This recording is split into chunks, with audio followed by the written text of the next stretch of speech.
O'zbek shou-biznesi olamida yana bir yomon xabar tarqaldi. Dilshodbek Musabekov haqida afsuski hozirgina ijtimoiy tarmoqlarda kutilmagan xabarlar tarqaldi.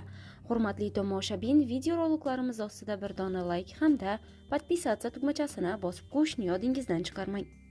Dizayn jamoasining a'zosi Dilshodbek Musabekov Milliy telekanalidagi Ayol qalbi ko'rsatuviga bergan intervyusida 8 kunlik konsert jarayonlari ketayotgan vaqtda yurak xuruji sabab komaga tushib qolgani, zimmasidagi mas'uliyatlar sabab hayotda jiddiy insonligini hamda oila mavzusidagi qarashlarini so'zlab berdi.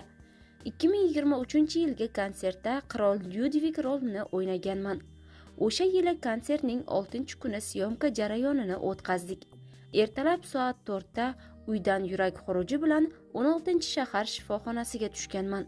Shu tufayli konsertning 7-8 kunlari ishtirok eta olmaganman.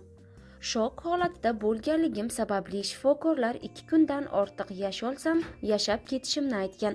Shifoxona yaqinlarim, jamoadoshlar bilan to'lib ketganda ichkarida yotibman-u, konsertning qolgan 2 kuni undagi 80% mas'uliyat meniki ekani haqida o'ylab yotibman.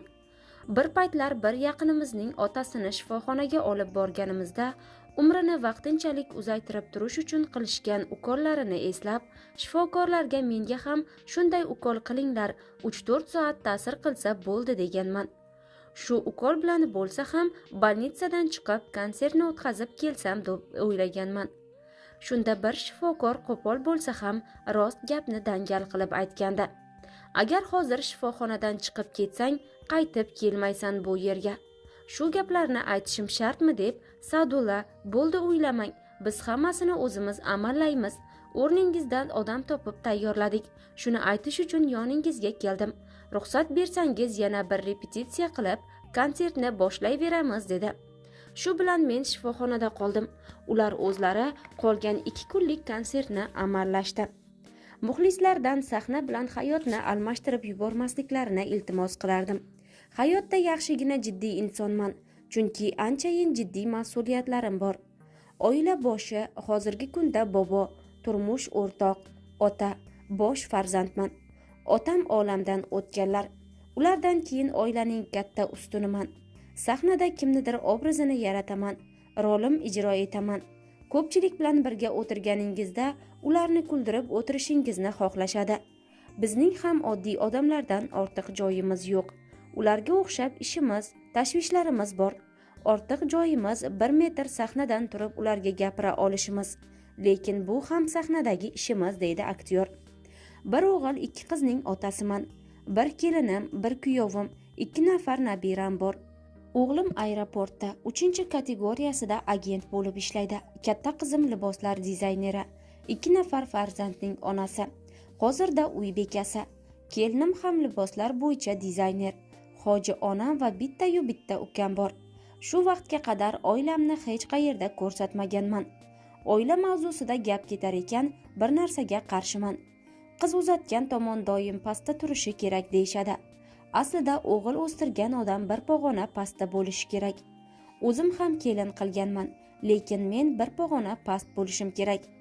O'g'lim to'y hashamlarda qudalarimnikiga 4 ta non ko'tarib kelinimni uyiga olib borib qaytishidan boshqa yana nima ish qilib beryapti ularga. Ular esa qizini berdi.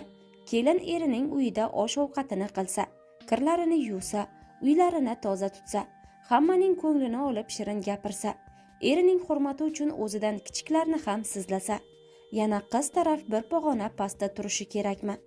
Qudamga qizingiz menga omonat deganman. Birovning qizini uyingizga olib o'tirishingiz qiyin. Chunki sharoitlari boshqa bo'lgan xonadonga o'rganish, yangi muhitga ko'nikish oson emas. Ayolim bilan kelinim bir-birlari bilan dugonalardek. Kelin tushirganimizdan oldin ayolim, "Men eng zo'r qaynona bo'laman, Xudo xohlasa" derdi. Hamma oilada ba'zida kichik gap so'zlar bo'lib turadi. Ayolim ham ba'zan kelinimizdan menga noligandek bo'lsa, "Baraka topkur, boshlama. Men qudalarimga va'da berib kelganman. Ertaga menga lafzingizning chegarasi bormidi deyishsa, nima deyman deb aytaman." Ayolim ham aslida kelinimga hech nima demaydi. Kelin menga aytib oladi gaplarini, deydi. Dizayn jamoasining a'zosi Dilshodbek Musabekov.